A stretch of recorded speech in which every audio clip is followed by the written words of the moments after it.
السلام علیکم and welcome to my channel.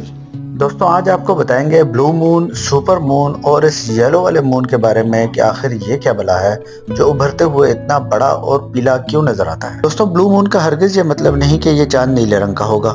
یہ ایک فینومینا ہے جس میں چاند اگر ایک انگریزی مہینے میں 2 مرتبہ مکمل ہونے کا سائیکل طے کر لیتا ہے تو اس کو بلو مون کہا جاتا ہے، جو کہ بہت ہی کم دیکھنے کو ملتا ہے، جس وجہ سے انگریزی محاورہ ونس ان اے بلو مون بھی بولا جاتا ہے۔ چاند کے بیضوی مدار کے سبب ہماری آپس کی دوری بڑھتی اور گھٹتی رہتی ہے۔ جب یہ زیادہ ہوتی ہے تو 2,05,000 کلومیٹر اور جب قریب ہوتا ہے تو 3,50,000 کلومیٹر تک بھی قریب آ سکتا ہے، اور اتنے قریب ہونے پر مکمل چاند کی رات سپر مون کہلاتا ہے۔ چاند جب ابھر رہا ہو تو اس کی روشنی کو زمین پر پہنچنے کے لیے ہمارے ایٹماسفیئر سے گزرتے ہوئے کافی رکاوٹوں کا سامنا کرنا پڑتا ہے، جس کے سبب ایک مخصوص اونچائی پر پہنچنے سے پہلے تک چاند سرخی مائل ہی دکھائی دیتا ہے، اور اس کے بڑے نظر آنے کا سبب ہمارا مخصوص زاویہ نظر ہے، جبکہ حقیقت میں نہ چاند اپنا رنگ بدلتا ہے اور نہ ہی حجم۔